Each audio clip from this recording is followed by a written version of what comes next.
I'm Whitney, 29 years old, and last April my mother tried to sell my wedding day to my cousin, without bothering to ask me first. Picture this: 47 missed calls lighting up a phone screen at 3 in the morning, a 14-page spreadsheet totaling $83,247, and me, standing barefoot on a beach in the Maldives in a white chiffon dress, salt air in my hair, my husband's hand in mine, while 200 guests back in Portland, Oregon, stared at an empty ballroom and wondered where the bride had gone. That all happened between March and June of last year, and I promise you, every dollar and every detail matters. Before I walk you through it, if this story hits home for you, take a second to hit like and subscribe, but only if you genuinely want to. And while you're at it, drop a comment telling me where you're watching from and what time it is where you are. I'd love to know. Now, let me take you back to March, the day I first realized my family had never actually seen me. My name is Whitney Collier, and for 7 years I was the most reliable piece of financial infrastructure my family ever owned. I need to give you the picture. My mother, Diane Collier, 56, worked as an administrative manager at a public high school in Portland. Solid job, about $54,000 a year. Her older sister, my Aunt Lorraine Holloway, 61, had always been the matriarch of the extended family. Whatever Lorraine decided, Diane followed, and whatever Diane needed, she came to me. It started small. In 2017, the year I landed my first real position as a financial analyst at Hargrove and Ellis Consulting, Mom called about a leaky roof, $400. Then it was $600 for an insurance gap, then $8,500 for a down payment on my cousin Megan's car. She needs it for work, Whitney, you know how it is. Then $12,000 to remodel Mom's basement, then $7,200 for my younger brother Tyler's certification program. He was 20 at the time, and Mom swore the community college wouldn't hold his spot without a deposit by Friday. Every single time I hesitated, the playbook ran like clockwork. Phase 1. Tears. You're the oldest, I have no one else to lean on. Phase 2. The cold shoulder. Radio silence for days, sometimes a full week. Phase 3. The conference call. Lorraine would dial in with that low, disappointed voice. Whitney, sweetheart, your mother is heartbroken. Is money really more important than family? 3 phases, 100% success rate, 7 years running. Somewhere around January 2019, I started logging every transfer, every Venmo, every check in a private Excel spreadsheet. Habit of the job, I told myself. I'm an analyst. I track numbers. It wasn't revenge. It wasn't even a plan. It was the only place where the truth existed exactly as it happened, down to the penny. I had no idea that spreadsheet would eventually blow my family apart. If I was the family's silent ATM, my cousin Megan Holloway was its golden trophy. Megan was 28, a year younger than me, Aunt Lorraine's only daughter. She worked freelance marketing gigs. Income unpredictable, maybe $35,000 a year on a good year. But you'd never guess that from her Instagram. 12,000 followers, curated brunches, boutique hotel lobbies, outfit of the day posts with captions like, "Living my best life." She looked like a woman pulling in 6 figures, and our family treated her like one. At every holiday dinner, every birthday gathering, Megan was the sun. Mom would nudge me under the table. See how Megan works a room? You should try that sometime. Aunt Lorraine once said, in front of 8 relatives, Megan has real style. Not everyone does, and that's fine. She looked directly at me when she said, not everyone. Here's the moment that branded itself into my memory. Thanksgiving 2023. I paid for the entire event, venue rental, catering, decorations, $3,200. When Aunt Lorraine stood to give thanks, she smiled at my mother and said, Diane, thank you for putting this beautiful evening together. Not a glance my way, not a syllable of my name. I sat there holding my fork and smiled because that was what I'd been trained to do, Nathan noticed. We'd been dating about a year by then, and on the drive home he turned the radio down and said quietly, Did you catch that? Nobody said thank you to you. I had caught it. I'd been catching it for years. I just hadn't admitted what it meant. There's one more thing about Megan you need to know, and I wouldn't learn this detail until later that winter. She was carrying $31,000 in credit card debt. Keep that number in your pocket. It'll explain everything that comes next. In October 2024, Nathan Brennan asked me to marry him. He did it at Pittock Mansion, that gorgeous overlook above Portland where you can see the city, the river, Mount Hood if the sky's clear. He'd packed a thermos of my favorite Earl Grey, and when he knelt on the damp stone, he didn't give a speech. He just said, "Whitney, you're the first person who doesn't need a reason to be loved. Will you let me prove that every day?" I said yes before he finished the sentence. Nathan was 31, a software engineer at a fintech company downtown, pulling in about $118,000 a year. Steady, practical, protective without being pushy. He was the first person from outside the Collier orbit, and because of that, he could see the pattern I'd been too deep inside to recognize. We chose Ridgewood Estate, an elegant venue just outside Portland, capacity 200, ivy-covered stone walls, exactly the kind of place I'd scrolled past for years thinking, that's for other people. The full package came to $28,000. We signed the contract in November 2024, put down a 50% deposit of $14,000, and the coordinator, Jill Pemberton, meticulous, mid-40s, the kind of woman who triple-checks seating charts, walked us through every clause. I remember her tapping Section 7.2 with her pen. If you cancel at least 8 weeks before the event date, we refund 80% of the deposit. I nodded politely. Why would I ever need that? This venue was the first significant amount of money I had ever spent on myself without asking anyone's permission. When I told Mom, she said, "Oh, congrats." Aunt Lorraine's first question was, "How many people does it hold?" Megan commented on my Instagram announcement. One word, cute. One word, after everything I'd paid for. One word. March 12th changed everything. Nathan and I had set up a shared email for wedding planning, one inbox for vendor quotes, RSVPs, fabric swatches, all of it. That Wednesday evening, Nathan was scrolling through confirmations from the florist when he stopped mid-scroll and said, "Whitney, come look at this." It was a forwarded message from Jill Pemberton. Her tone was polite but careful. "Hi, Whitney. I received an email from someone claiming to represent your family, requesting a second reception be added to your date. I wanted to confirm with you before making any changes. Please see the forwarded message below." Below Jill's note was the original email, from my mother. "Dear Jill, I'm Diane Collier, Whitney's mother and family representative. We'd like to add a second celebration for my niece Megan Holloway on the same date, sharing the ballroom and splitting costs. Whitney has agreed to this arrangement. Please send us a revised quote. Thank you." I read it 3 times. My vision tunneled. Whitney has agreed to this arrangement. I had agreed to nothing. Nobody had called me, texted me, or even hinted at this. My hands were shaking when I dialed Mom. She picked up on the second ring, breezy, like nothing in the world was wrong. "Oh, sweetie, I was going to tell you. Aunt Lorraine mentioned Megan just got engaged too, and the venue is so gorgeous, so we thought, why not share? You split $28,000, you only pay $14,000. It's a win for everyone. Don't be selfish about it." Don't be selfish. The woman who had taken $83,000 from me over 7 years was telling me not to be selfish about my own wedding. I managed 4 words before I hung up. "I never agreed, Mom." She called back twice. I didn't answer. That night I sat alone at the kitchen table, laptop open, the apartment dark except for the blue glow of the screen. Nathan had gone to bed after squeezing my shoulder and saying, "Take the time you need." I opened the spreadsheet. I'd been updating it for 6 years.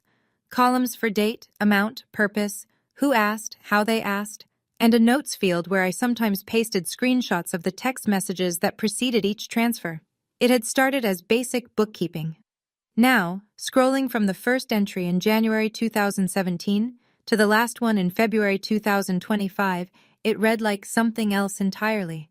I began tallying, not the way I usually did, skimming for monthly totals. This time I pulled every line into a summary sheet and let the formula run.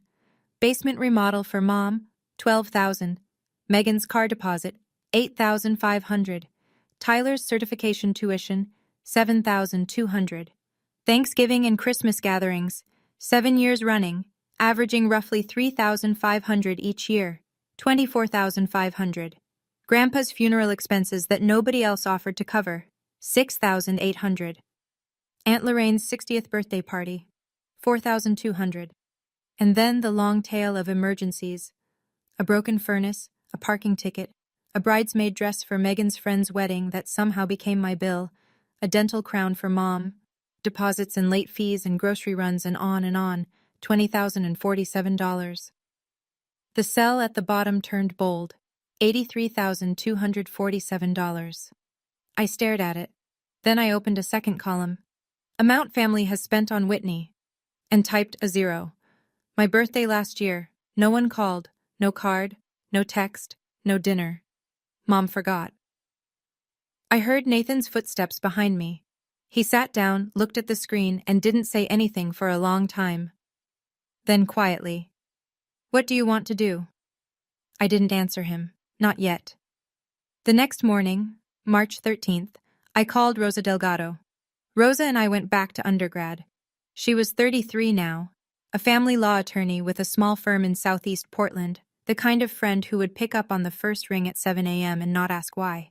I told her everything, the venue, the email, the 7 years, the number. She was quiet for about 10 seconds. Then she said, "Whitney, your mother impersonated your consent in writing to a third-party vendor. If Jill had acted on that email, you could have been on the hook for contract modifications you never authorized. That's not a family disagreement. That's misrepresentation of consent." The word misrepresentation landed in my chest like a brick.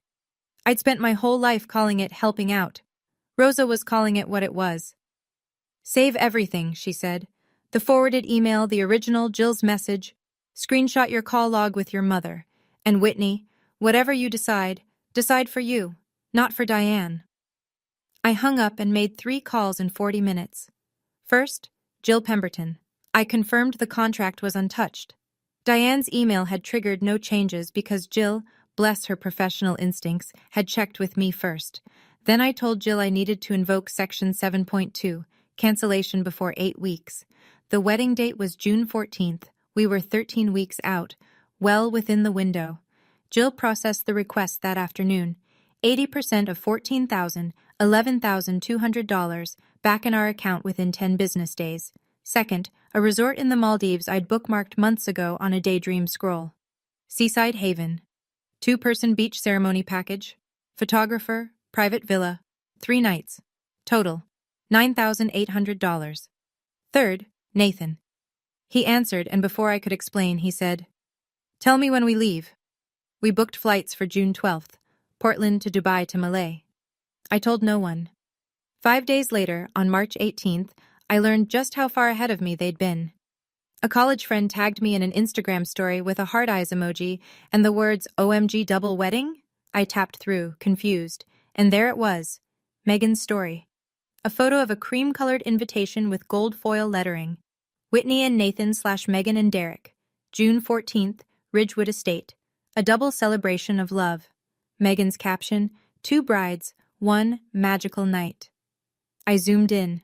The fonts were elegant. The layout was professional. These weren't mock-ups. These were printed invitations, the kind you order in bulk. And according to the comments rolling in under Megan's grid post, 150 of them had already been mailed. To friends, to extended family, to my co-workers at Hargrove and Ellis, to my boss. 150 people now believed I was happily sharing my wedding day with my cousin. 150 people had held that card in their hands and thought, "How nice, a double celebration." I called Nathan at his desk. He listened, then said, measured and calm, "They printed invitations before you said yes. That tells you everything you need to know about how they see you." He was right. In their version of reality, my agreement wasn't something they needed to obtain. It was something they assumed they already owned. I checked my records. The Ridgewood contract had been canceled on March 14th. Jill had sent a cancellation confirmation on the 15th to the email on file. Mine. The venue was gone. The catering tied to our booking was gone. But my family had no idea. They were building a party on a foundation that no longer existed. Rosa's advice echoed, "Not yet, Maldives first, truth after," so I kept my mouth shut. And the clock kept ticking. March 22nd. The dress fitting. Mom had arranged it, her word, not mine, at a bridal boutique on Southwest Broadway, the kind of place with champagne flutes by the door and mirrors that run floor to ceiling. When I walked in, they were already there. Mom, Aunt Lorraine, Megan, and two other aunts whose names you don't need to remember. Everyone was smiling. Everyone had an opinion. Megan went first. 4 dresses. Each one drew gasps, applause, phone cameras raised like she was walking a runway. Gorgeous, Aunt Lorraine said, dabbing her eye. Absolutely breathtaking. Megan spun in front of the mirror, and the room orbited her the way it always had. When my turn came, Mom said, "Just pick something simple, honey. You're not the flashy type anyway." I stepped onto the platform in a white A-line. Classic clean, nothing wrong with it. The room was quiet. Nobody raised a phone. Lorraine examined her manicure. Megan glanced up from her own reflection and said, in a voice you'd use to compliment a child's finger painting, "Oh, want me to take a pic for you, Whitney?" I smiled and said, "Sure." One photo, taken from a low angle that caught the fluorescent light and half of Lorraine's shoulder. That was my fitting. In the restroom afterward, I locked the stall, sat on the closed lid, and texted Nathan, "I'm fine. 83 days. I'll wear this dress on a beach, not here." He sent back one line, "Then that dress is going to have the best day of its life." I washed my face, walked back out, and hugged my mother goodbye. It was the most deliberate performance I had ever given, and for the first time, keeping a secret from my family didn't feel like guilt. It felt like freedom. 3 days later, my phone lit up with a name I didn't expect. Grandma Eleanor. Eleanor Collier was 84, sharp as a tax audit, and living at Maple Grove Senior Residence in Salem, about an hour south of Portland. She was Mom's and Lorraine's mother, the woman who'd raised them both, and she almost never called. When she did, it meant something. "Whitney, sweetheart," she said. Her voice was thin but steady, the way old oak sounds when wind passes through it. "I got a pretty invitation in the mail, your name and Megan's name, both on there. I just want to ask you one question." "Okay, Grandma. Are you happy about it?" I pressed the phone hard against my ear. In 29 years, through every holiday dinner and every silent bank transfer, and every time I smiled when I wanted to scream, nobody in my family had ever asked me that. Not once. Not my mother, not Lorraine, not Megan, not Tyler. Nobody. Grandma Eleanor was the first. I couldn't answer right away because my throat had closed. 8 seconds of silence that she didn't try to fill. "Grandma," I finally said, "nobody asked me that. You're the first person." She let out a long breath. "I know my girls, Whitney. Diane and Lorraine, they're built like me in the worst ways. Always worried about what people see. But a wedding is yours, honey. It's not a stage for somebody else's show." I didn't tell her about the Maldives. I didn't tell her the venue was already canceled. I just said, "I'll be okay, Grandma. I promise." "I believe you," she said. And she meant it. After we hung up, I cried for the first time since the night I'd tallied the spreadsheet. Not from anger, from the simple, devastating relief of being seen by someone who actually cared whether I was happy. The last week of March, the pressure came from every direction at once. Mom called daily. Every conversation ended the same way, a hook pulled from the same guilt trip playbook I'd memorized by heart. "If you back out of the double wedding, you're telling me you don't respect this family. Aunt Lorraine says if you don't cooperate, she won't come, and Grandma won't come either." She wielded Grandma Eleanor's name like a hostage negotiator, and it made my stomach turn because I'd just heard Grandma's actual voice, asking the only question that mattered. Lorraine's attack came in writing. An email, subject line, family unity. 3 paragraphs of polished condescension. "In this family we share. If you choose to be selfish, you will isolate yourself. Your grandmother is 84 years old. She wants to see her family together. Are you really going to deny her that?"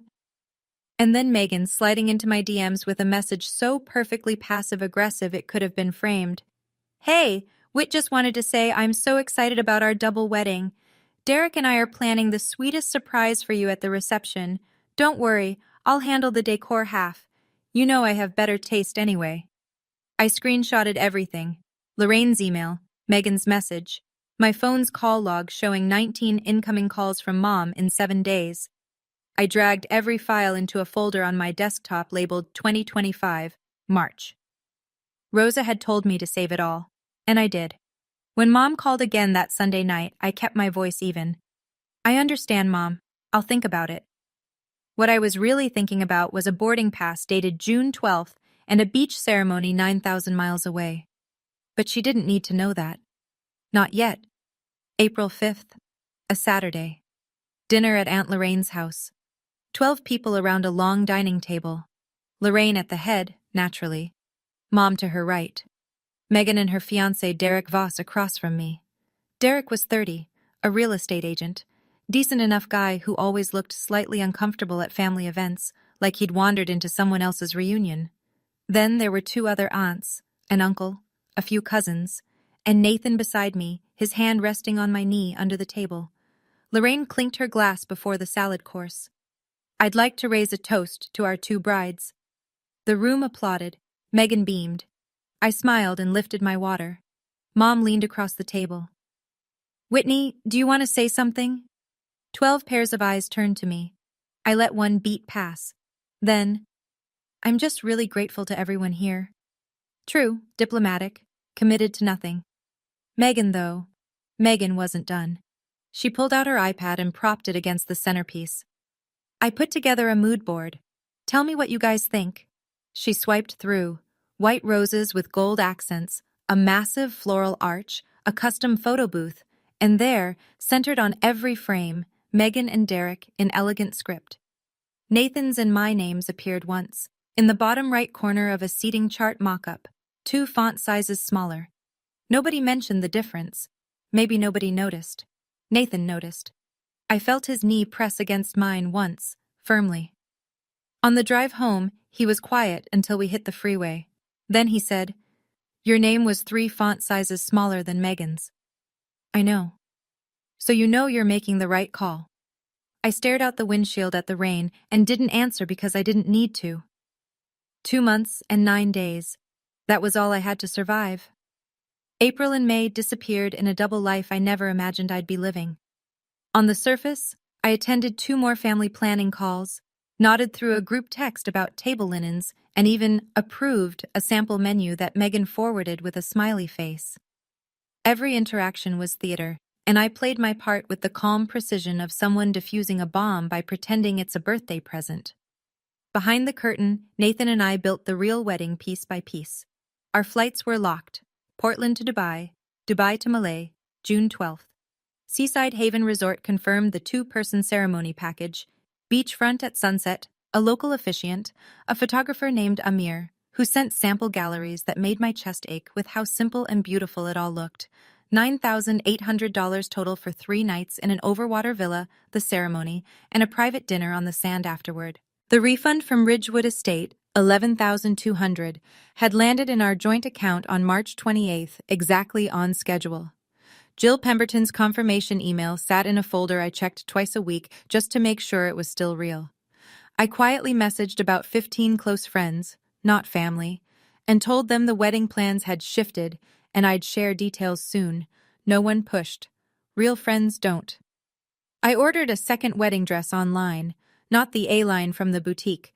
That one was too tangled with Lorraine's smirk and Megan's condescending offer to take a photo. This one was chiffon, floor length, $380, designed for bare feet and warm wind. And then there was the spreadsheet. Rosa reviewed every page, cross-referencing bank statements I'd pulled. 14 pages. Airtight. She converted it to PDF and said, "You don't have to send this to anyone, but if you ever choose to, it's ready." If.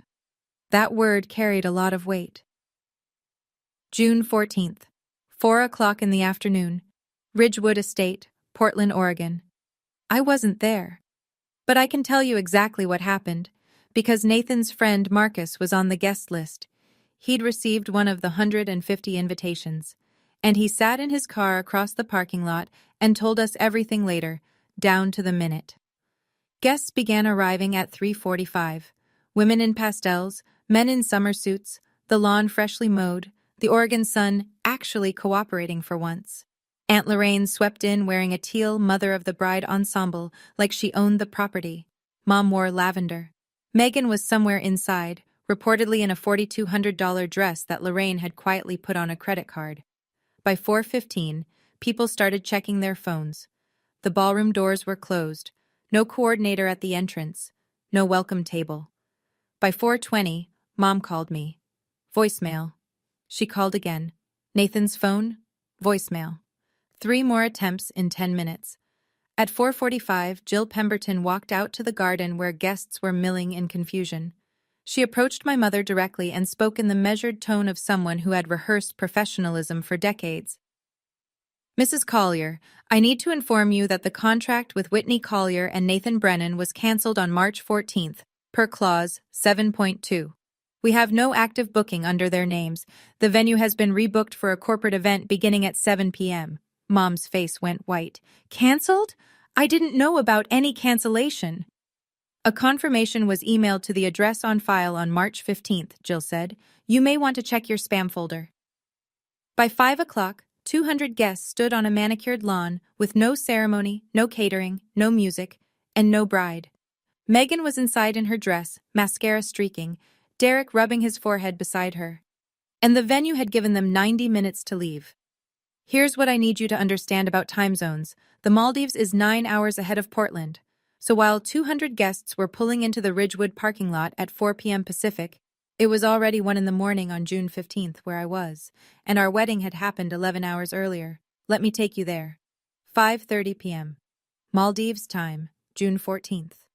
The sun was low and copper-colored, throwing light across water so blue it didn't look real.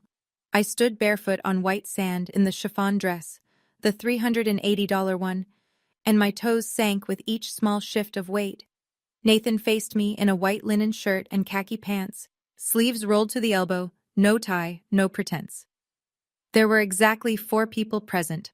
Us, the officiant, a soft-spoken Maldivian man named Ismail who'd performed over 300 beach ceremonies, and the photographer Amir, crouching low to catch the light.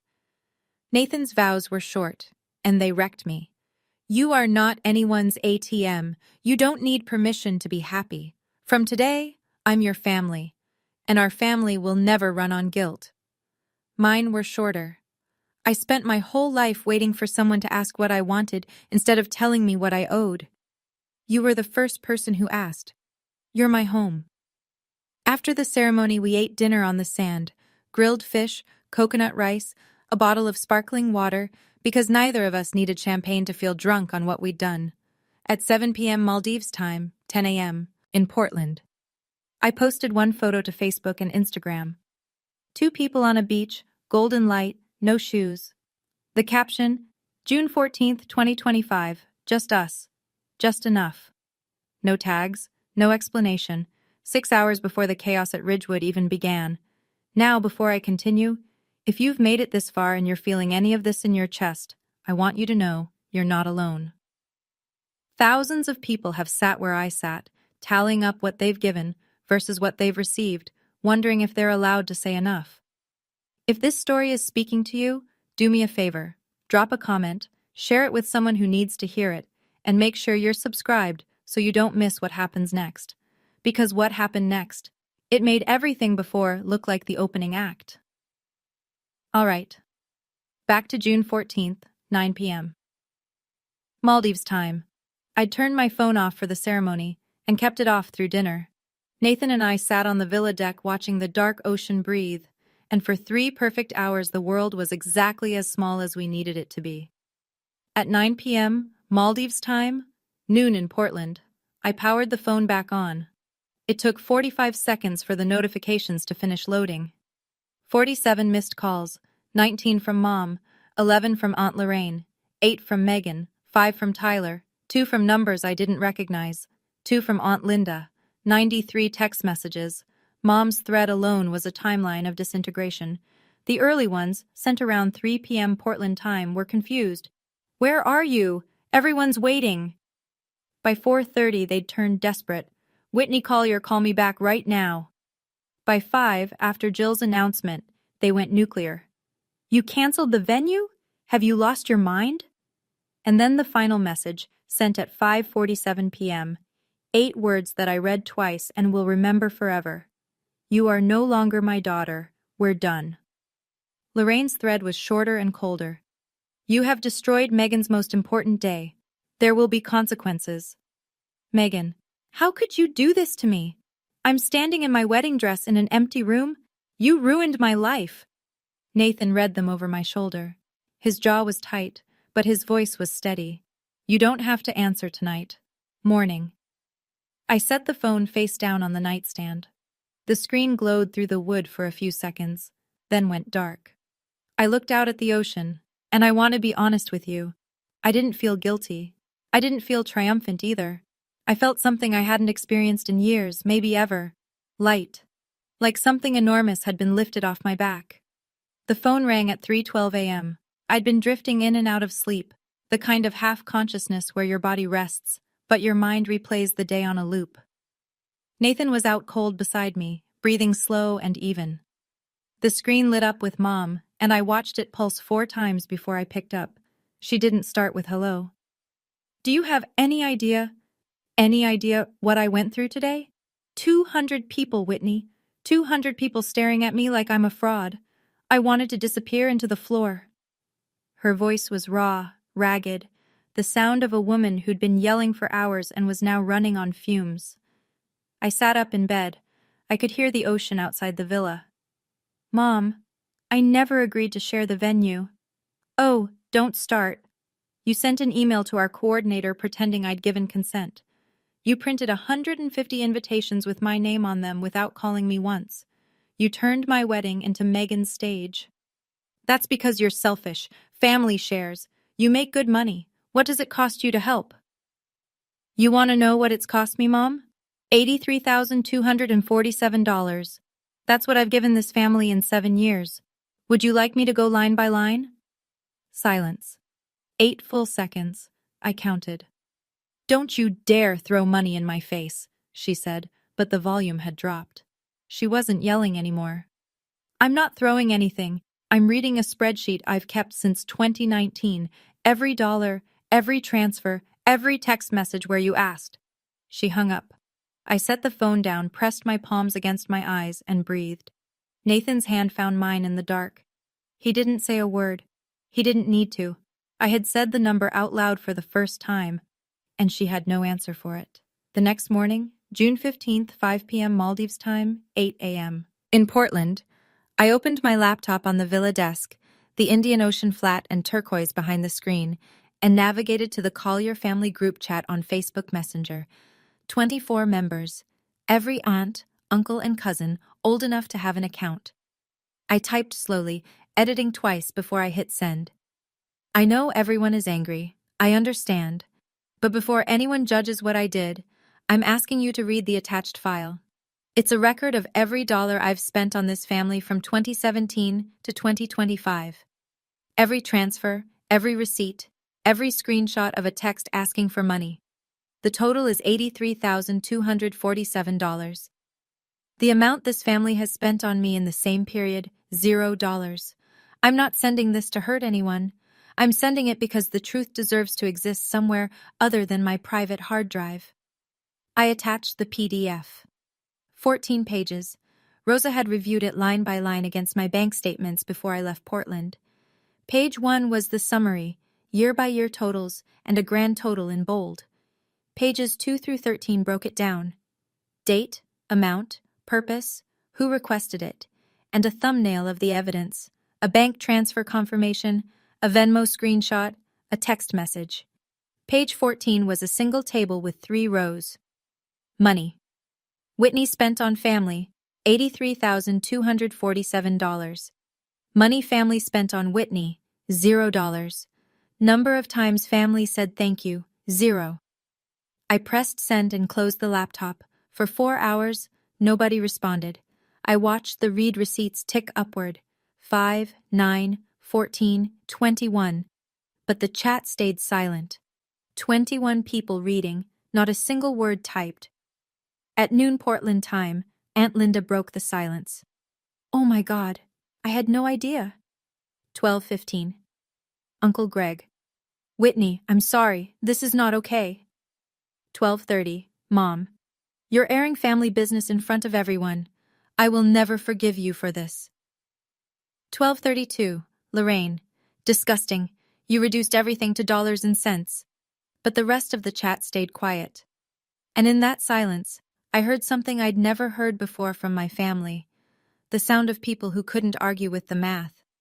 The numbers started moving within 24 hours, and I tracked them the way I track everything, carefully. By the evening of June 16th, 8 of the 24 members had left the family group chat. Aunt Linda and Uncle Greg were among the first. 3 cousins I barely spoke to followed, then 2 of Lorraine's bridge friends who'd been added years ago and probably wanted no part of the fallout. The chat that once pinged with holiday planning and birthday reminders was hemorrhaging members like a lifeboat with too many holes. Megan scrubbed her Instagram. The double wedding story vanished. The grid post with the gold foil invitation, gone. But the internet has a longer memory than Megan planned for. Screenshots had already been shared in comment threads. Her follower count dropped from 12,000 to 11,400 in 48 hours. People were asking questions she couldn't answer. Then came the call I didn't expect. Nathan's phone buzzed on the second night. Derek Voss. Man, Derek said, and I could hear it in his voice. The queasy realization of someone discovering the ground beneath him isn't solid. I didn't know the full picture. Megan told me Whitney was totally on board with everything. I feel sick. Nathan kept it clean. I appreciate you reaching out, Derek. This isn't about you. Meanwhile, Mom posted a public status on Facebook. When your own child turns their back on family, you learn who really loves you. It collected 14 likes, 3 sympathetic comments. But 7 people asked what happened, and when someone, I still don't know who, shared the spreadsheet PDF in the thread, 4 of the 14 likes quietly disappeared. And then Tyler texted me. My little brother, 22 years old, a kid I'd paid $7,200 to put through a certification program. His message was 1 paragraph long, and it cracked something open in my chest. I didn't know it was this bad, sis. I'm sorry I never said anything. I wrote back. You don't owe me an apology. Just remember, don't let anyone do to you what they did to me. By June 17th, Megan tried the only playbook she knew, the victim narrative. She posted an Instagram story, long, text-heavy, no filter for once, that opened with, I've been going through something really hard and I just need grace right now. She talked about feeling blindsided and heartbroken without mentioning the forged email, the uninvited invitations, or the $31,000 in credit card debt that had made piggybacking on my venue so appealing in the first place. It might have worked if the spreadsheet hadn't already been circulating. Mutual friends, people who'd known both of us since college, left comments that were polite but pointed. Didn't you know the venue was booked under Whitney's name? And, the spreadsheet is all over the family group chat, Meg. Megan deleted the comments, but screenshots traveled faster than her thumbs. The real aftershock, though, was Derek. He didn't break up with her. But on June 21st, he told Megan the wedding was on hold, indefinitely. His reason, relayed to Nathan in a brief phone call. If your family lied to Whitney and let me believe she was fine with everything, what else don't I know? I need to understand what actually happened before I stand at an altar. They weren't over. But the trust was fractured, and Derek insisted on couples therapy before any new date would be set. Aunt Lorraine, predictably, blamed me. She called Aunt Linda and declared that I had sabotaged Megan's happiness. But Linda, quiet, overlooked Linda, sent Lorraine a private message that Whitney would only learn about weeks later. Lorraine, I read the spreadsheet. Whitney paid $4,200 for your 60th birthday party. Did you know that? Lorraine never responded. And Megan went silent on social media for 2 straight weeks, the first digital blackout in 5 years. For someone who'd built her identity on being seen, the silence said everything. The fallout for Mom was slower, quieter, and more devastating than anything that happened online. Within the week following June 14th, the story spread through the extended Collier Holloway network, roughly 40 people across 3 generations. The spreadsheet PDF was forwarded at least 5 times that I could track, though probably more. And the question everyone was asking wasn't, why did Whitney run? It was, did Diane really take $83,000 from her own daughter? The answer was 14 pages long, and nobody could dispute it. The first domino fell at Maple Grove. Grandma Eleanor called Mom. I wasn't on the line, but Tyler told me afterward, word for word, because he'd been in the kitchen when Mom took the call on speaker by accident. "Diane," Grandma said, "I raised you better than this. You used your daughter like a cash machine for 7 years. $83,000. I am ashamed." Mom cried. She cried for a long time. But she didn't argue. There was nothing to argue. The numbers were the numbers. The second domino fell at St. Andrew's, the church the Collier family attended every Sunday. People talked. Of course they talked. After 2 Sundays of being approached with careful questions and poorly hidden pity, Mom stopped lingering after service and started leaving through the side door. Then the third, and maybe the cruelest, Aunt Linda quietly volunteered to host Thanksgiving that year. "I think it's better if I handle it this time," she said, so gently it almost sounded like kindness. But everyone understood what it meant. For 20 years, Diane Collier had organized the family Thanksgiving. It was her one piece of visible authority, her proof that she mattered, and just like that, it was gone. Mom didn't call me for 3 weeks, the longest silence of my life. And the first one that didn't feel like punishment. It felt like breathing room. June 20th, Portland International Airport. Gate C12. Nathan and I walked off the jetway with tans we hadn't earned and a marriage license from a country most of my family couldn't find on a map. Our carry-ons were light. Everything else, the notifications, the voicemails, the wreckage, was heavy enough. The apartment smelled like stale coffee and the basil plant Nathan had forgotten to water. I set my bag down, opened the laptop, and the screen lit up like a switchboard. 214 Facebook notifications, 38 emails, 12 voicemails. The digital debris of a family implosion. I didn't open everything. Rosa had coached me before I left. When you get back, triage. Only read what moves you forward. Everything else is noise. So I filtered. Rosa's messages, read. Tyler's, read. Grandma Eleanor's voicemail. 7 seconds, just her voice saying, "Welcome home, sweetheart." Jill Pemberton's final confirmation that the refund had been processed and the file was closed. Those 4. Everything else, I left blue and unread.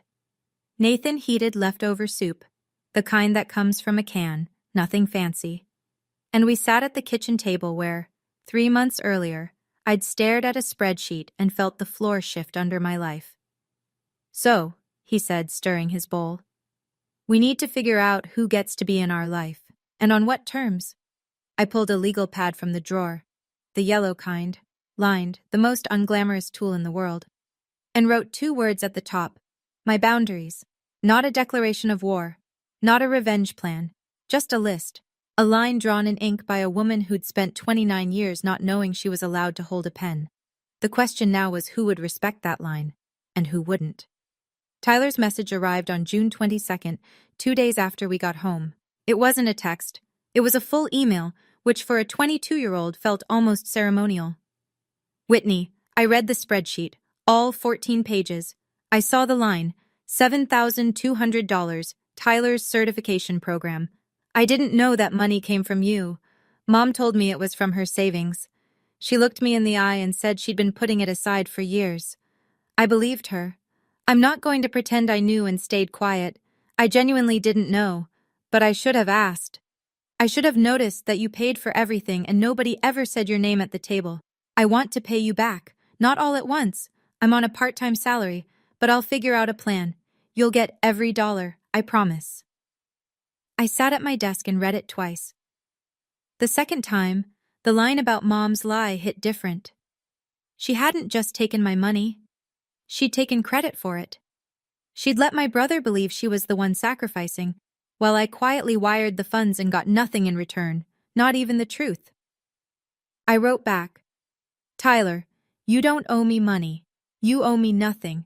but I'm going to ask you for something worth more than $7,200. Don't let anyone turn you into what they turned me into.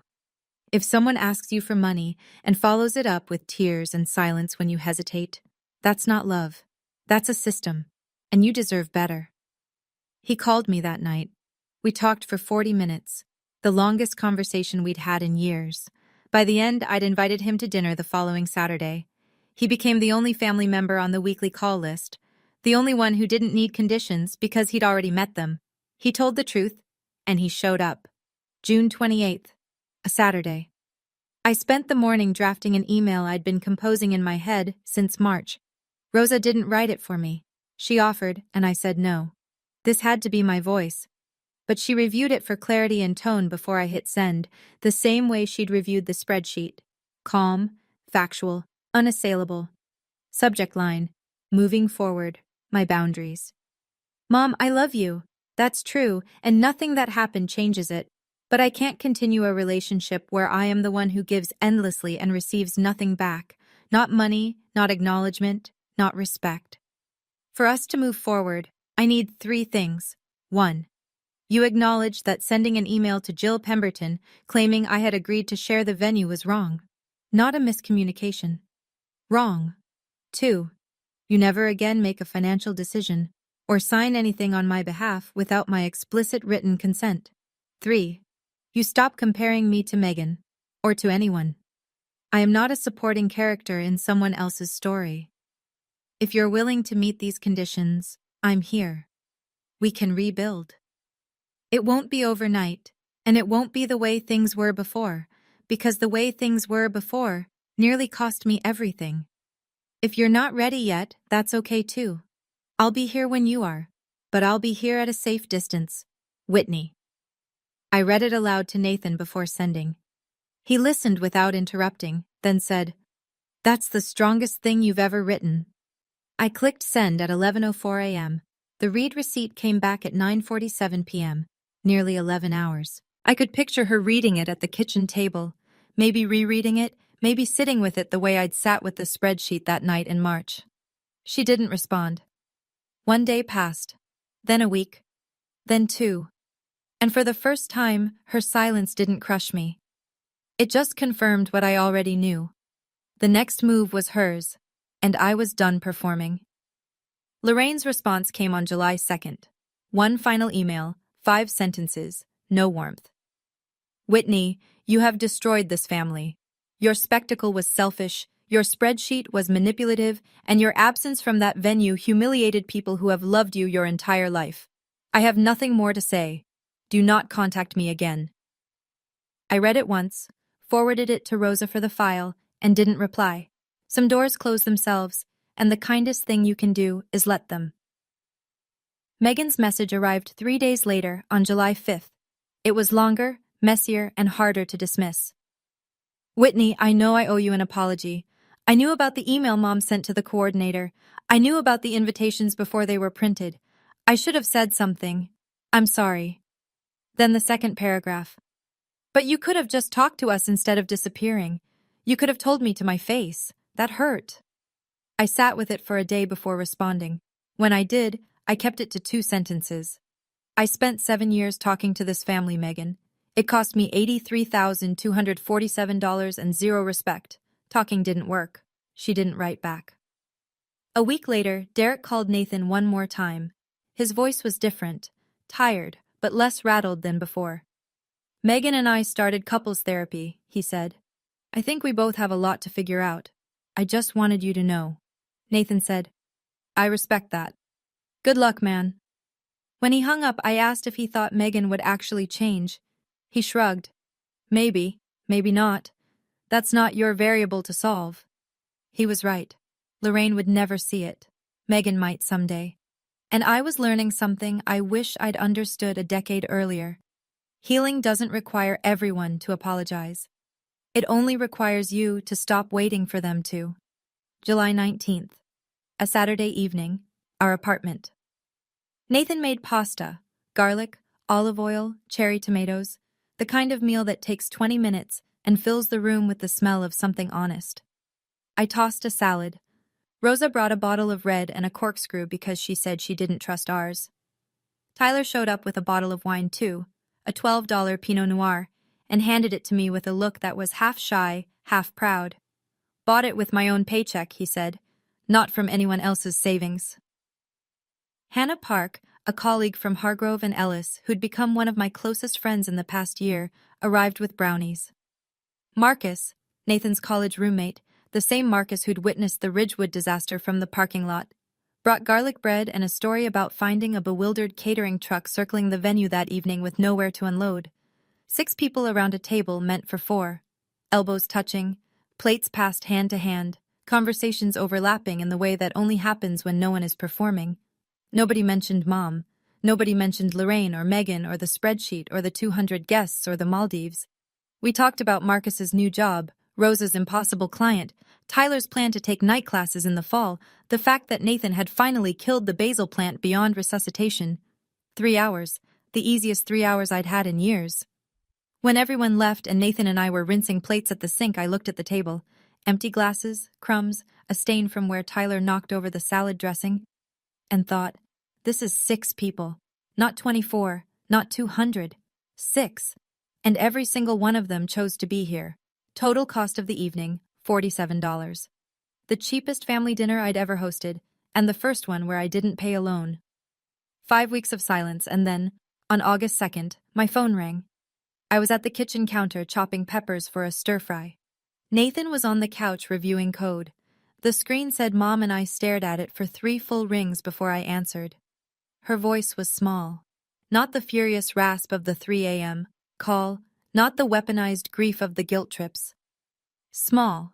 The way a person sounds when they've been sitting alone with something heavy and have finally decided to set it down. Whitney, I read your email. I've read it several times.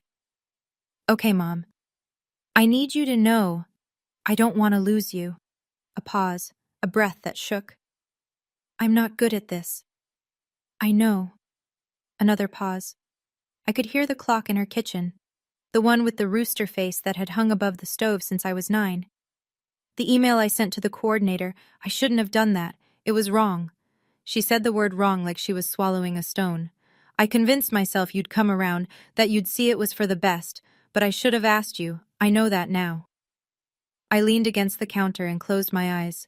She hadn't addressed the comparisons. She hadn't acknowledged the invitations. She'd met one of 3 conditions, partially, with visible effort. Thank you, Mom. That matters. That's a start. Does that mean we can talk again? It means the door is open, but the conditions in my email still stand, all 3, and I won't remind you again. You already have them in writing. She was quiet for a moment. Then, okay. We talked for 4 more minutes about nothing. The weather, a neighbor's new dog. Ordinary words stretched carefully over extraordinary damage. After I hung up, Nathan looked at me from the couch. How do you feel? She apologized for 1 thing out of 3. It's not enough. But it's the first time she's used the word wrong about her own behavior in my entire life. I set the knife down. I'll take the crack in the wall. I'm not knocking it down for her. By mid-August, 2 months after the Maldives, I sat down and did what I do best. I ran the numbers. Not on my family this time, on myself. Since June 14th, with no more emergency transfers, no catering bills for someone else's party, no mysterious deposits into relatives' accounts, my savings had increased by $4,800 in 8 weeks. That was more than I'd saved in any comparable stretch over the previous 7 years. The math was obscene in its clarity. The single biggest drain on my finances had never been rent, or student loans, or Portland's cost of living. It had been my family. The other metrics shifted too.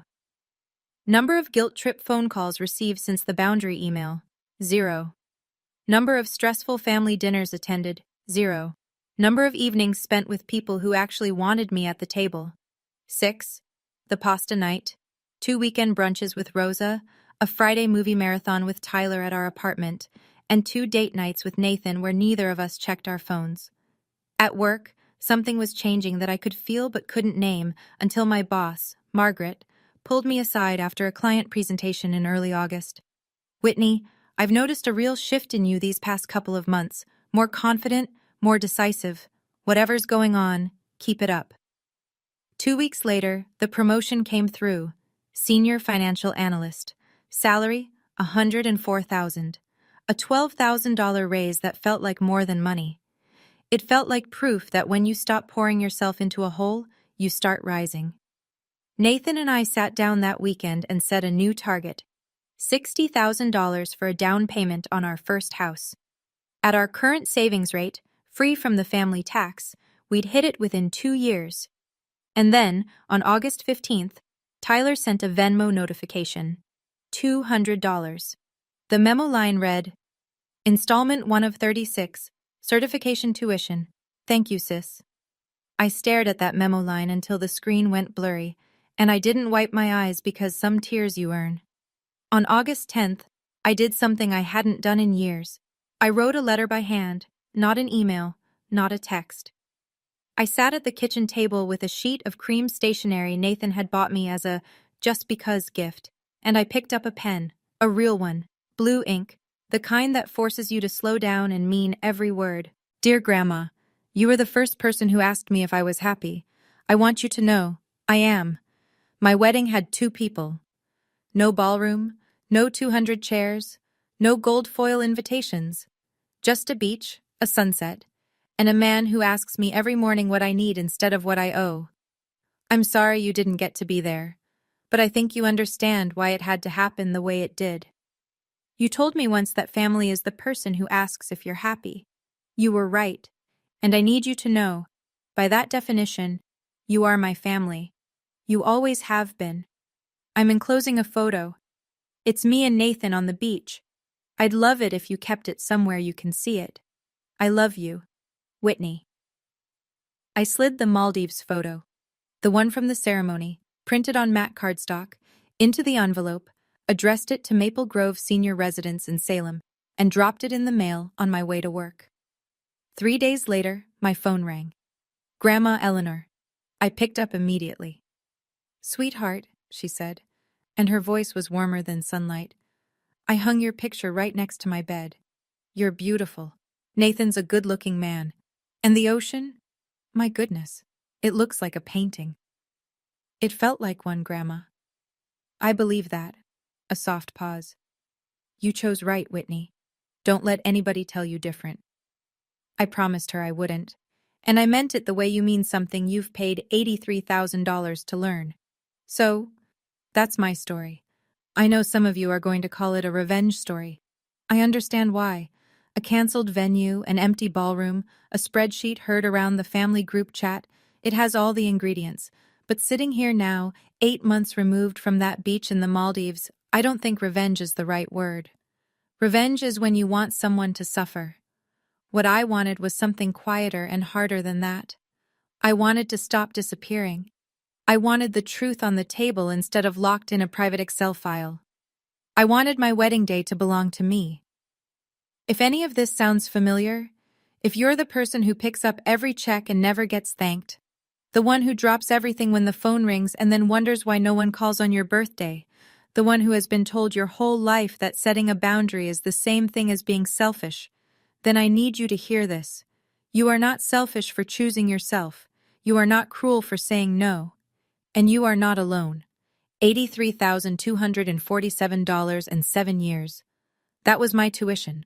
I hope your lesson costs you less, but whatever the price, it's worth it. Because on the other side of that boundary, there's a table with people who actually want you sitting there. Trust me. I'm at mine right now. Here's my question for you, and I mean it. Drop your answer in the comments. If you were in my shoes, what would you have done? A. Cancel everything and fly to the Maldives the way I did. B. Confront the whole family at the venue in front of 200 people. Or C. Stay quiet and go through with it. I want to hear your answer. And if this story hit home, share it with someone who needs it today. There's another story waiting for you in the description. I think you'll feel that one too. Thank you for staying with me until the end. That means more than you know.